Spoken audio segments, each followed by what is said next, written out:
Buenas noches 180, para mí es un gusto poderles dar la bienvenida a esta su reunión en línea. Así que por favor, pónganse cómodos porque tenemos un programa especialmente diseñado para ustedes. Disfruten, así que bienvenidos.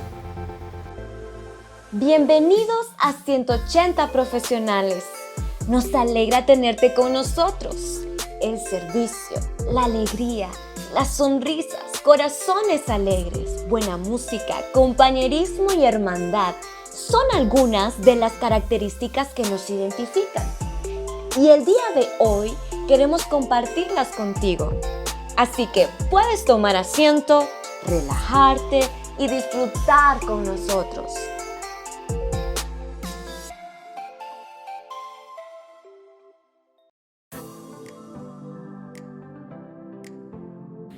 El domingo ya había quedado de enviar una invitación para el grupo. Están cordialmente invitados a una reunión que puede llegar a cambiar tu vida. Hey, ¿cómo están? Fíjense que quería comentarles de que ayer ya les envié la invitación digital del grupo. Agéndenlo por favor para que tengamos pendiente esto, compartan la invitación, va a estar muy bueno el grupo. Ustedes estamos pendientes y cualquier cosa a la orden.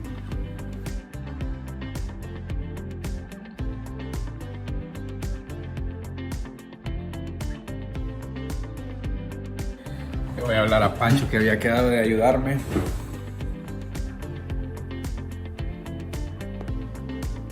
Hey Pancho, ¿cómo estás? Fíjate que quería pedirte que me ayudaras con la dinámica de este próximo grupo. Hey Leo, ¿cómo estás? Sí, yo te puedo ayudar con eso. Voy a tener un invitado para el día del grupo. Cheque, nos vemos. Que siga en el trabajo. Adiós. Okay, creo que voy a enviar el link de Zoom porque nos vamos a dividir en salas para poder interactuar entre todos. Sí, aquí está, pues. Enviar. Semana tras semana preparamos cada detalle de nuestros grupos para recibirte. Escríbenos a nuestras redes sociales y conéctate con nosotros. Solo faltas tú.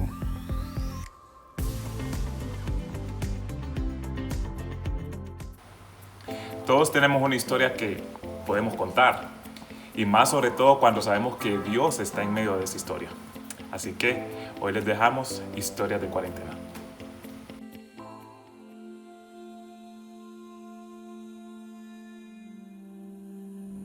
Hola, mi nombre es Fernando José y hoy quisiera contarles un poco de mi experiencia en la cuarentena.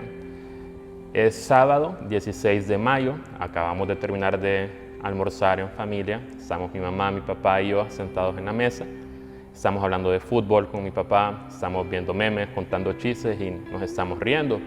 Terminamos de almorzar, me levanto yo de la mesa, mi papá se va a su cuarto, me quedo yo leyendo un rato, salgo como a eso de las 4:30 de mi cuarto, paso por el cuarto de mis papás y le pregunto a mi mamá y mi papá, y me dice mi mamá, no, tu papá salió a consulta porque siente que le está molestando la presión.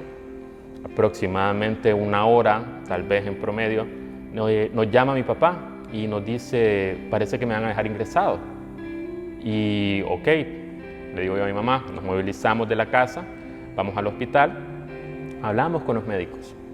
Entonces los médicos nos dicen salieron ciertos valores elevados dentro de determinados exámenes. Estamos por hacerle un electrocardiograma a su papá y minutos después nos confirman que mi papá había sufrido un infarto agudo de miocardio. Entonces pues nos toca esperar ahí el pronóstico de los médicos. Pasa una determinada cantidad de tiempo, nos comunican que gracias a Dios, el evento había ocurrido dentro del hospital, dentro de las instalaciones del hospital, y que se había abordado a tiempo. Pasamos la noche en el hospital, fue un día sábado.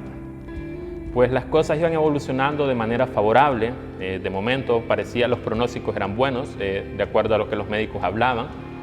Parecía que todo iba saliendo muy bien. El lunes por la mañana iban a intervenir a mi papá quirúrgicamente. Y los médicos daban buen pronóstico. El lunes intervienen a mi papá. Me despido yo de mi papá eso de las 6 de la tarde. Llego el martes de nuevo a las 6 de la mañana a saludar a mi papá, a hablar con los médicos, preguntar por su pronóstico. Y me dicen se mantiene estable, no evoluciona de manera desfavorable ni tampoco hay novedades. Esos son el nuevo esquema de medicamentos que le vamos a dar. Pues me retiro yo unos momentos de la sala, estoy afuera y a las 12 del mediodía me llama el doctor para comenzarme a explicar que mi papá se había complicado en el lapso de entre 11 y 12 del mediodía, que habían hecho todo lo posible por salvarlo, pero que desafortunadamente mi papá había fallecido, no lo había logrado.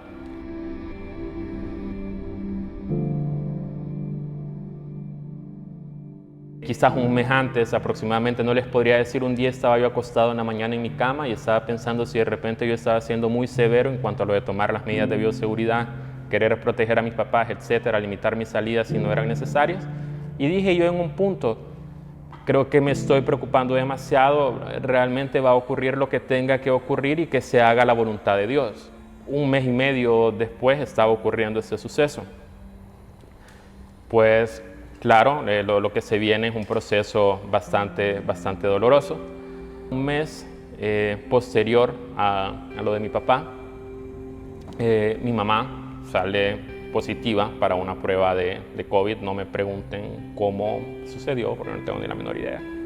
Y pues bueno, estaba lidiando yo todavía con la pérdida de mi padre y además de eso tenía ahora que hacerme cargo de lo de mi madre y también protegerme yo, o sea, dentro de la casa y etcétera, todo el protocolo que conlleva. A todo esto, lo normal en una situación de estas es de repente llegar uno a creer que Dios lo ha abandonado, o que Dios no está con nosotros, o que Dios ya no piensa en nosotros o no tiene el cuidado de nosotros. Sin embargo, en medio de todo ese tipo de situaciones, se demuestra que Dios sigue estando al control.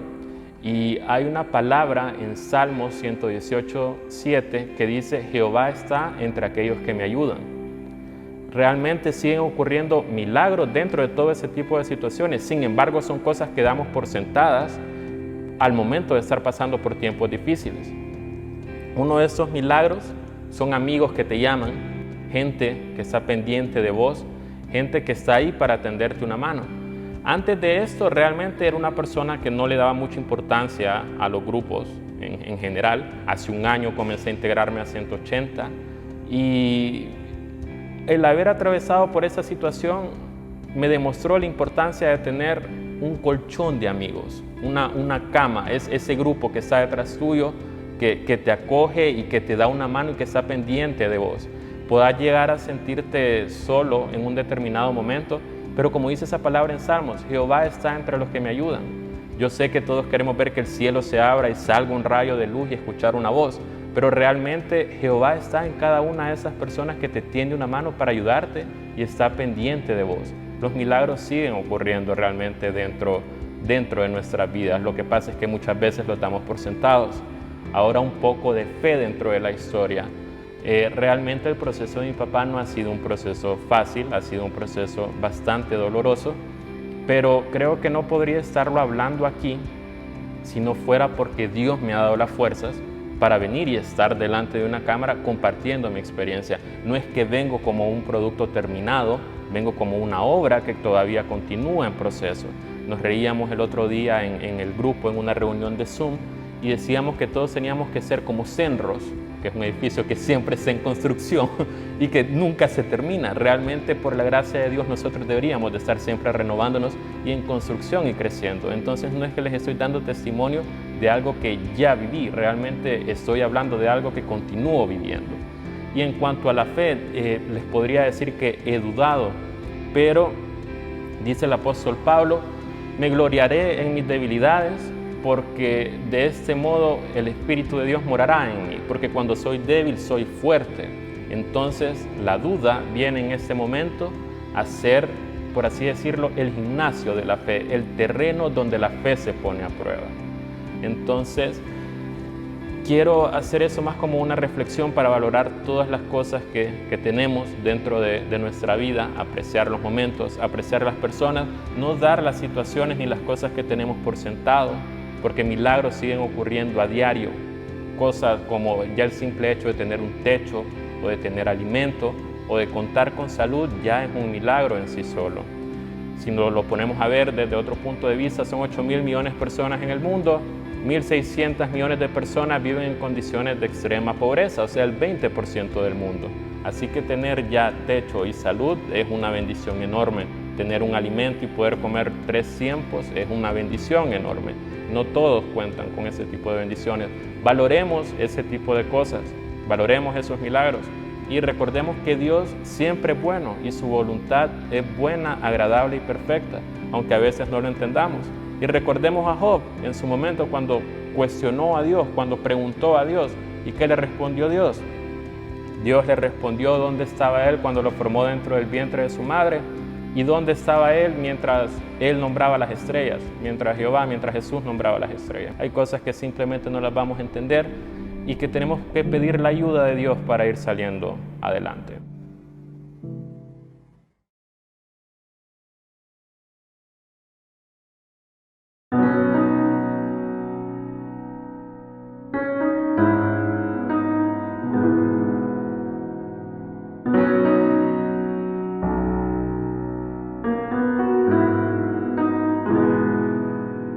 Solamente una palabra, solamente una oración.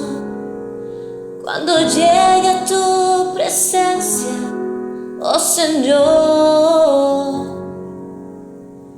no me importa en qué lugar de la mesa me hagas sentar y el color de mi corona se la llevo a ganar.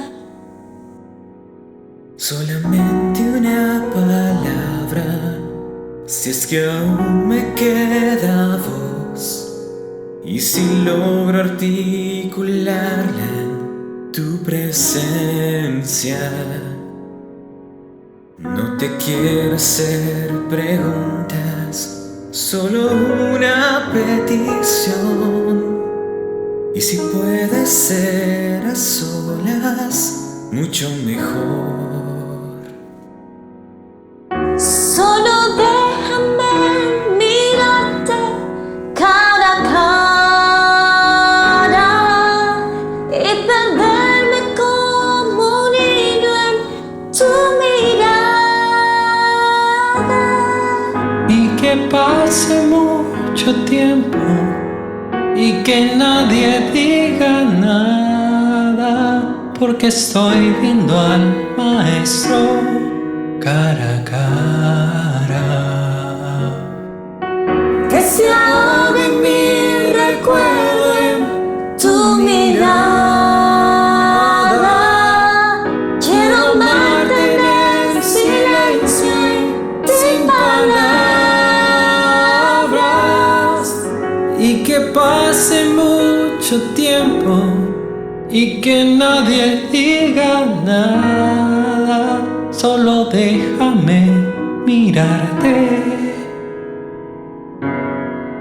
cara a cara.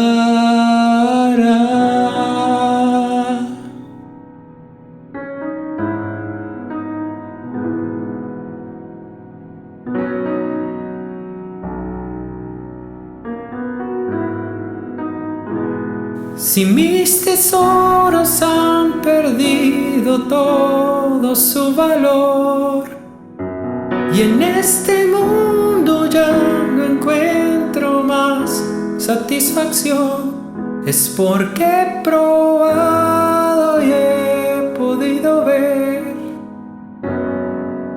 a Cristo Jesús.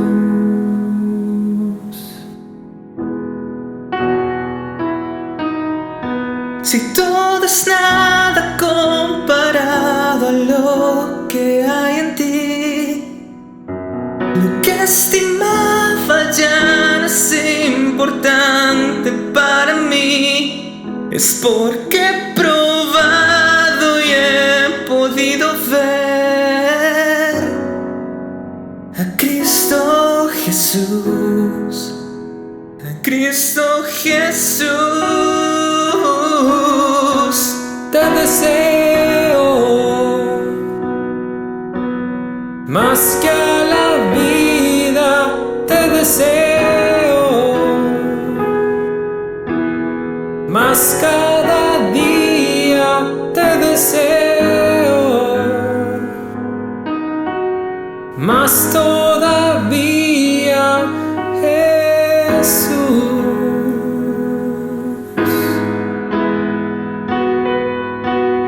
Te deseo más que a la vida, te deseo, más cada día y te deseo, más todavía, Jesús. Oh, oh, oh.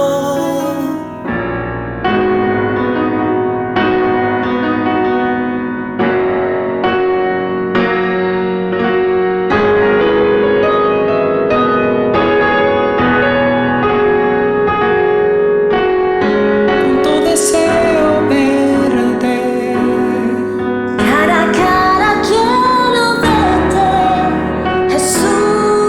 más que a la vida, más que a la vida. Cuánto deseo verte cara a cara. Oh, oh, oh.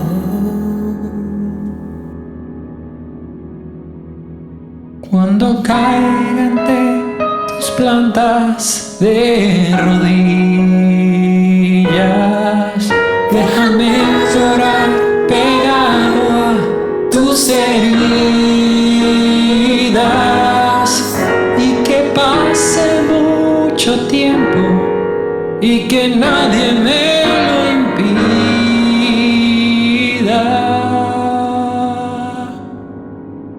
que he esperado este momento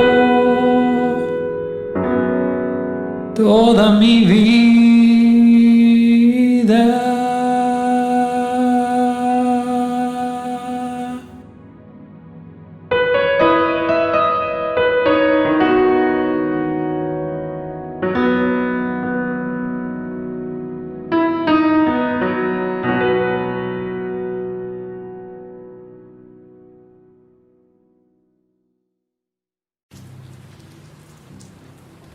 ¿Cuántas cosas no han pasado en estos últimos meses?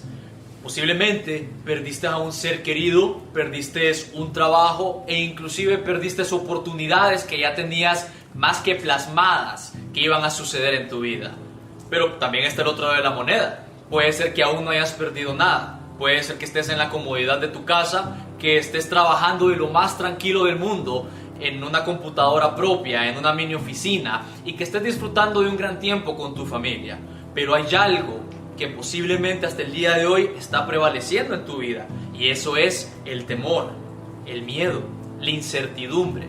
La incertidumbre de qué va a pasar el día de mañana, el miedo de si vas a conservar tu trabajo, el miedo de si más tarde te va a llamar tu jefe y te va a decir, lo siento, tuvimos que suspenderte. Inclusive, saber de que te pueden llamar y decirte, lamentamos decirte esta noticia. Déjame decirte lo siguiente, yo no puedo asegurarte y no puedo ayudarte a quitarte tus miedos. ¿Sabes por qué? Porque somos humanos. Somos humanos y es normal sentir temor, es normal sentir miedo, es normal sentir frustración, es normal sentir ansiedad. Sin embargo, lo que yo sí puedo decirte es que no tienes por qué lidiar con esto tú solo.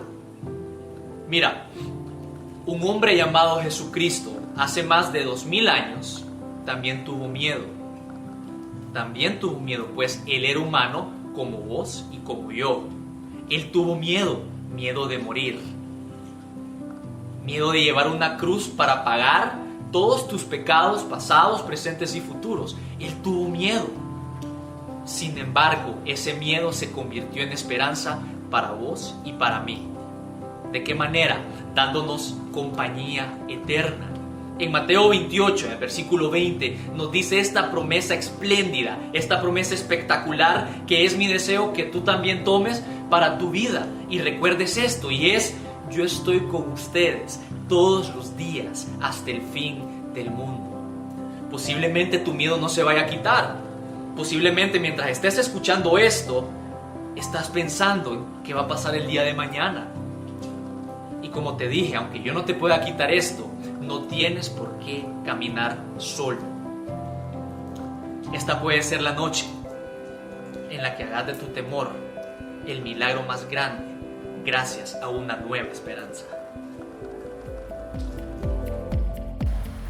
A continuación vamos a tener el gusto de poder escuchar a uno de nuestros amigos de 180 Profesionales. Él actualmente está en Monterrey liderando una de nuestras iglesias. Con ustedes, Isaac Pineda. Y de lo que vamos a estar platicando el día de hoy es acerca de la disciplina espiritual de pastorear a otras personas. Sí, como lo escuchaste, pastorear no significa que sea una responsabilidad exclusiva de los pastores, sino que tú y yo, de hecho, tenemos un llamado a pastorear la vida de otras personas. Y quiero darte una declaración que creemos que viene del corazón de Dios para ti, y dice lo siguiente: Dios te ha llamado a convertirte en un catalizador espiritual en la vida de otras personas.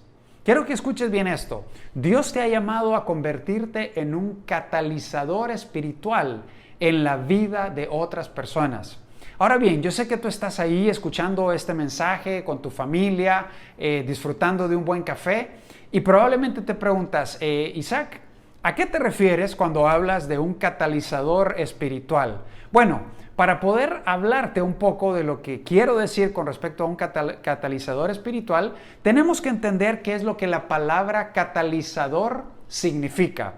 Y voy a remontarte al tiempo de cuando estabas en tu clase de química, y bueno, hacías estas reacciones químicas con diferentes sustancias, y un catalizador no es ni más ni menos, como dice la definición de la Real Academia Española, dice lo siguiente: un catalizador es una sustancia que se puede añadir a una reacción química para aumentar la velocidad de reacción, para realizar un cambio y una transformación y acelerar ese cambio. Eso es lo que hace un catalizador. Y déjame te doy un ejemplo. Creo que todos nosotros disfrutamos de comer pasta, ¿no es así? Venimos y preparamos la pasta para poder disfrutar de ella, pero esta pasta necesita pasar por un proceso de transformación. No me puedo comer la pasta así, tiene que ablandarse esta pasta para poder comerla. Entonces, ¿qué es lo que tú y yo hacemos cuando vamos a la cocina y preparamos una rica pasta Alfredo? Bueno, tomamos la pasta y la ponemos en agua para que pueda ablandarse y después podamos comerla. Ahora bien, si tú eres como yo, obviamente venimos, ponemos la pasta en el agua y no queremos esperarnos 2-3 días para que el agua ablande la pasta. Entonces, ¿qué hacemos? Venimos y tomamos un elemento adicional, un catalizador adicional, que es el fuego. Y esta pasta con el agua la ponemos debajo de la estufa, debajo del fuego, para que el fuego pueda acelerar el proceso de transformación de esta pasta. Y eso es exactamente lo que un catalizador hace en la vida real. Ahora, hablando de catalizadores espirituales, tú y yo podemos convertirnos en un catalizador espiritual cuando aceleramos e intervenimos en la vida de otras personas para ayudarles a parecerse más a Jesús, cuando les ayudamos a pasar de un estado A a un estado B. Por ejemplo, cuando una persona no ha confiado en Cristo como su Salvador, cuando una persona no sabe dónde va a ir el día que muera, y venimos y compartimos el Evangelio con ellos. Estamos siendo catalizadores espirituales porque les estamos ayudando a pasar de muerte espiritual a vida eterna. Es lo mismo cuando venimos y ayudamos a que una persona que está llegando a la iglesia no solamente se quede como un asistente, sino que se convierta en un discípulo, en un seguidor de Jesús. y empezamos a compartir principios bíblicos, aquellas cosas que Dios nos ha enseñado a nosotros, empezamos a transmitírselas, estamos siendo catalizadores espirituales. De la misma forma, cuando una persona no había tenido el hábito de leer la Biblia nunca en su vida, y poco a poco empieza a leerla, empieza a estudiar lo que las Escrituras dicen, empezamos a hacerlo juntos con esa persona, entonces estamos trabajando en sus vidas como catalizadores espirituales. Ahora bien, no es el catalizador el que hace toda la función, es Dios, es Jesucristo actuando en la vida de esas personas, pero usa a personas como tú y como yo para acelerar esos procesos de transformación en la vida de las personas, esos procesos de cambio que tanto necesitamos. Y entonces, una de las herramientas que tú y yo debemos aprender a utilizar como catalizadores espirituales es el hecho de pastorear a otras personas. ¿De qué estamos hablando cuando hablamos de convertirnos en pastores de otras personas, de pastorear, de hacer este trabajo? Bueno, fíjate, Jesús pintó un cuadro alrededor de lo que significa ser un pastor para una oveja de la manera más maravillosa y lo vemos en Juan capítulo 10. Dice lo siguiente, estas son las palabras de Jesús. Dice, yo soy el buen pastor. El buen pastor da su vida por las ovejas. El asalariado, que es diferente al buen pastor, no es el pastor y a él no le pertenecen las ovejas. Cuando ve que el lobo se acerca, abandona las ovejas y huye. Y en esta pequeña historia que Jesús estaba contando, él se estaba poniendo como el buen pastor, pero muchas otras personas que eran simplemente asalariados, eran personas que realmente no les interesaba la vida espiritual, emocional, familiar de otras personas que no fueran ellas mismas. Entonces, aquí tenemos la oportunidad de seguir los pasos de Jesús y convertirnos en buenos pastores de las otras personas. Fíjate, esto no está dirigido solamente a los ancianos de la iglesia, a los obispos de la iglesia, a los pastores de la iglesia, o ni siquiera está solamente dirigido para los líderes de la iglesia. Esto es un llamado que tú y yo tenemos como seguidores de Jesús. ¿Qué significa pastorear? Bueno, en este contexto significa cuidar, significa proteger, significa alimentar. En algunos otros momentos significa curar, significa ayudar a esa oveja a levantarse y seguir caminando, seguir de pie. Significa atender las necesidades de esas personas. Y quiero que puedas ver entonces esta función del pastoreo en su máxima expresión. De hecho, en una ocasión, quiero contarles un pequeño contexto de este episodio que vamos a ver el día de hoy. Jesús se encontraba llevando las buenas nuevas por todas partes. Él traía a sus 12 discípulos y juntos habían ido a predicar las buenas nuevas, habían sanado enfermos, habían alimentado personas, habían permitido que personas ciegas volvieran a ver y recobrar la vista, que los sordos volvieran a escuchar, y una serie de milagros y una serie de cosas que Jesús había hecho por las personas. Pero en un momento ellos estaban muy cansados, muy fatigados por una jornada intensa que habían experimentado. Así que Jesús llamó a los 12, se subió en una barca con ellos y empezó a recorrer el lago que estaba por ahí cerca, el mar de Galilea. Así que vienen ellos y empiezan a remar, pero se dan cuenta, y esto es lo interesante de la historia, que las personas estaban tan atraídas a Jesús, estaban tan conectadas con Jesús, que de pronto empezaron a ver, ¿dónde se fue Jesús? ¿Dónde está? ¿Dónde está? Y pronto identificaron que había tomado una barca junto con sus discípulos, así que ellos emprendieron el camino, recorriendo la orilla del lago y siguiendo la barca de lejos. y estaban a la expectativa de dónde Jesús iba a desembarcar junto con sus discípulos para poder escucharlo, para poder en algunos casos tocar su manto y que parientes enfermos pudieran recobrar la salud. Ese es el contexto de lo que vemos en Marcos capítulo 6. Y aquí es donde pasa la historia y aquí es donde viene realmente lo interesante. Jesús llega al desembarcadero, empieza a bajar y él ve una gran multitud de personas. Y ve un montón de personas que han venido con sus primos, con sus familiares enfermos, con sus hijos, familias enteras, aldeas enteras han venido para encontrarse, para escucharlo a él. Y entonces en Marcos capítulo 6, versículo 34, tomamos la historia y dice lo siguiente. Cuando Jesús salió de la barca, vio a la gran multitud y tuvo compasión de ellos. ¿Por qué? Porque eran como ovejas sin pastor.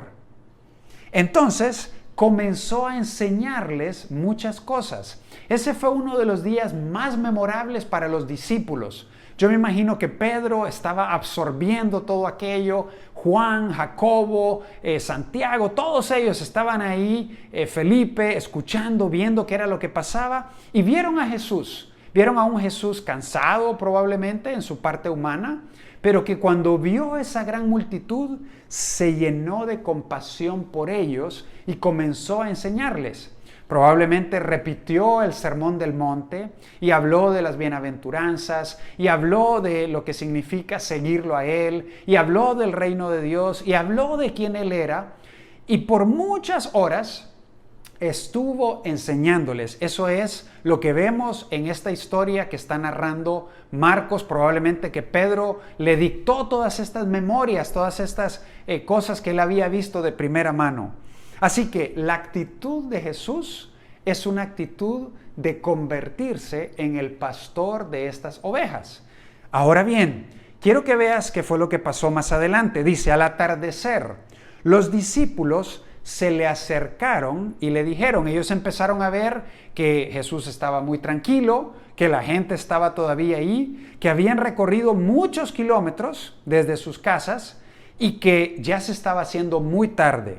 Así que se le acercaron a Jesús y yo me imagino que Pedro, que era el vocero, el representante oficial de todos los discípulos, se le acercó y le puso la mano en el hombro y le dijo, bueno Jesús, ¡qué buen día hemos tenido! ¿No te parece que Dios nos ha bendecido con muchas personas? Tu ministerio está creciendo mucho, te estás volviendo muy popular, te estás volviendo un maestro grande en Israel y creo que has tenido una maravillosa enseñanza, Jesús. Yo me imagino que Pedro de alguna forma le estaba hablando de esa forma y le decía, Jesús, ¿qué te parece que terminemos este día? ¿Qué te parece que empecemos a regresar a nuestros hogares? Y fíjate lo que dice el pasaje. Esto fue lo que le dijeron los discípulos. Este es un lugar alejado y ya se está haciendo tarde. Así que Jesús despide a las personas para que puedan ir a las granjas y a las aldeas cercanas para comprar algo de comer. Fíjate qué interesante las dos posturas diferentes. Jesús, por una parte, vio a aquella multitud como ovejas sin pastor. Pedro estaba probablemente pensando en el regreso a su casa. Lo estaba esperando su esposa, su suegra. Probablemente lo iban a regañar por haber estado todo el día fuera. No lo sabemos exactamente. Lo que sí sabemos es que los discípulos querían terminar el día en ese momento. Ellos probablemente estaban teniendo la actitud de los asalariados, de ese asalariado que realmente estaba interesado en crecer su ministerio, la popularidad de Jesús, pero probablemente no estaba tan interesado en la vida de esas personas a quienes Jesús estaba atendiendo. Así que ahí tenemos un contraste grande. Ahora escucha bien la respuesta de Jesús ante ese comentario. Y dice lo siguiente, Jesús les dijo, denles ustedes de comer. Plop. Fue como Condorito, se cayó, se fue para atrás Pedro en ese momento, porque no se esperaba esa respuesta de Jesús. Todo había transcurrido muy bien, pero Jesús les dice, denles ustedes de comer. Y ellos naturalmente preguntaron, ¿con qué? ¿Con qué les vamos a dar de comer? Tendríamos que trabajar durante meses para ganar suficiente dinero a fin de comprar comida para toda esta gente. Les recuerdo que este es el episodio en el cual Jesús alimentó a los 5,000 hombres, lo cual significa probablemente que habían 5,000 mujeres, lo cual significa que probablemente habían 3,000, 5,000 niños. Estamos hablando de una multitud enorme de personas y con toda lógica y toda razón, Judas les dijo, no nos va a dar ni por cerca el presupuesto para alimentar todas estas personas. Ya, díganle a Jesús que ya se acabó, hoy nos vamos a casa temprano. Pero Jesús tenía otros planes. Jesús tiró al ruedo a los discípulos. Jesús tenía el plan de convertir a sus discípulos en catalizadores espirituales. Y ese es el plan que Él tiene para ti y para mí también. Él quiere que tú te conviertas en un pastor que da su vida por las ovejas, que se interesa por ellas, que se llena de compasión, no solamente alguien que convenientemente busca su propia comodidad. Entonces, tú y yo conocemos el desenlace de esta historia. ¿Te imaginas qué hubiera pasado si Jesús hubiera escuchado la voz de Pedro y se hubieran regresado en ese momento? No hubiese habido esa alimentación milagrosa de los 5,000 hombres con 5 panes y 2 pescados. Y eso fue lo que sucedió. Empezaron a ver qué era lo que tenían. Rápidamente unos niños y algunas personas sacaron unos panes, 2 pescados, se lo trajeron a Jesús y Él les dijo, bien, denles de comer a la gente, denles de comer a esta multitud. Y los discípulos tomaron unas canastas y empezaron a repartir esos panes y empezaron a repartir esos pescados y la multiplicación milagrosa ocurrió frente a cada uno de los discípulos ese día. Ellos se dieron cuenta que para hacer la misión de Jesús, para pastorear a otras personas, ellos no iban a tener por qué preocuparse por los recursos para hacerlo. Y ahí hay una lección importante que tú y yo podemos aprender. Pero es cierto, yo me identifico en realidad con los discípulos porque muchas veces hay momentos en que yo sé que Dios me ha llamado a hacer algo y por alguna razón le he sacado la vuelta. He dicho, Señor, nos ha ido muy bien, hemos podido compartir el evangelio, hemos podido servir a las personas, pero ya es hora de regresarnos a casa. Pero bueno, eso es lo que sucede en nuestra vida. Muchas veces tenemos temor de dar esos pasos, de sacrificarnos, de ir y hacer lo que Jesús nos pide. Así que el día de hoy yo quiero compartir 3 consejos contigo de cómo puedes convertirte en un buen pastor de las ovejas que Dios ha puesto. ¿Quiénes son esas ovejas? Pueden ser familiares que no han conocido de Jesús, o pueden ser amigos de la facultad, pueden ser compañeros de trabajo que tienen una curiosidad espiritual. Tú los conoces, sabes que son personas que están interesados en conocer más de Dios, que están abiertos a las cosas espirituales, y bueno, ahí están. Pero no solamente están en el lugar de trabajo ni en la escuela, están en el vecindario y también están en la iglesia. Porque muchas veces creemos que todas las personas que están en la iglesia son cristianos de muchos años, que todas las personas que se conectan a nuestros servicios virtuales son personas que tienen años de ser cristianos y muchos de ellos en realidad tienen una curiosidad espiritual. Muchos de ellos tienen una gran necesidad. En primer lugar, debes abrir tus ojos a las ovejas sin pastor que están al lado. ¿Quiénes son los Cornelios que Dios ha puesto cerca de ti? ¿Quiénes son los Pablos que Dios ha puesto cerca de ti? El trabajo de pastorear a otras personas no es responsabilidad exclusiva de nosotros los pastores, los líderes de la iglesia. Es tu responsabilidad y tu privilegio también. Ese es el primer consejo. El segundo consejo que tenemos es el siguiente. Ayúdales a dar su siguiente paso. En el proceso de crecimiento espiritual, en el proceso de formación espiritual, ¿cuál es el siguiente paso que esa persona en tu grupo de crecimiento que acaba de llegar puede dar? Puede ser que el siguiente paso tenga que ver con aprender a estudiar la Biblia. Entonces, ¿pudieras tú enseñarle a esa persona qué es lo que se necesita para estudiar la Biblia?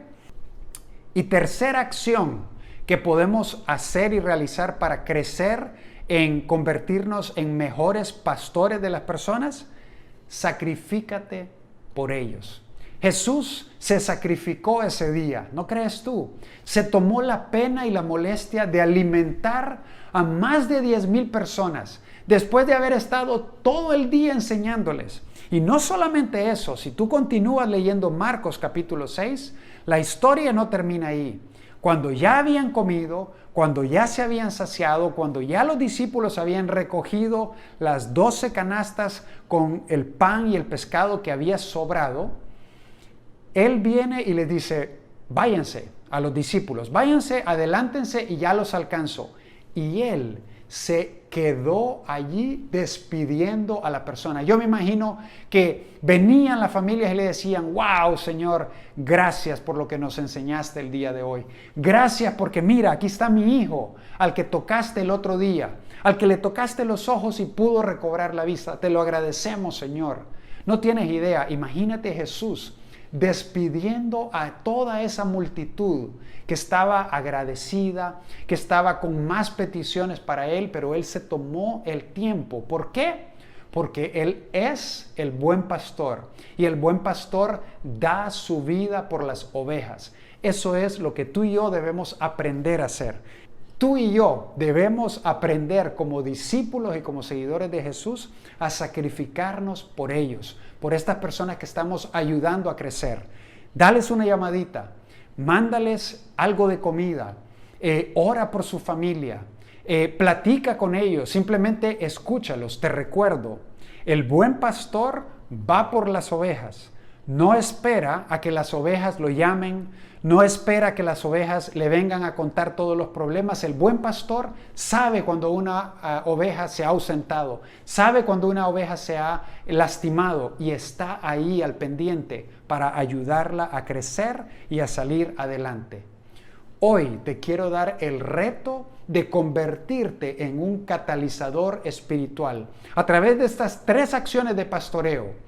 Abre los ojos para darte cuenta de la necesidad a tu alrededor. Ayúdales a dar su siguiente paso y sacrifícate por ellos. Eso te va a posicionar como un catalizador espiritual y que Dios te use grandemente para poder ayudar y acelerar el proceso de cambio espiritual en las personas que Dios ha puesto a tu alrededor. Vamos a orar. Señor, gracias por un propósito tan grande que tú nos has dado, como el de venir y llevar la gran comisión a todas partes del mundo. Gracias, Señor, porque sabemos que hay personas a nuestro alrededor que están sufriendo, que están lastimados, que están heridos, confundidos, atemorizados, y tú los ves a ellos como ovejas sin pastor. Señor, enséñanos, danos compasión por estas personas y ayúdanos a ayudar a otros a dar sus siguientes pasos espirituales hasta que puedan convertirse en seguidores comprometidos y entregados a ti. Esto, Señor, te lo pedimos en el nombre de tu Hijo Jesucristo. Amén. Que tengan una excelente semana. Los queremos mucho. Un abrazo. Gracias por habernos acompañado y sobre todo regalarnos de tu tiempo. Así que nos miramos el próximo viernes a las 8 en punto. Por favor, no olvides seguirnos en nuestras redes sociales. Hasta la próxima.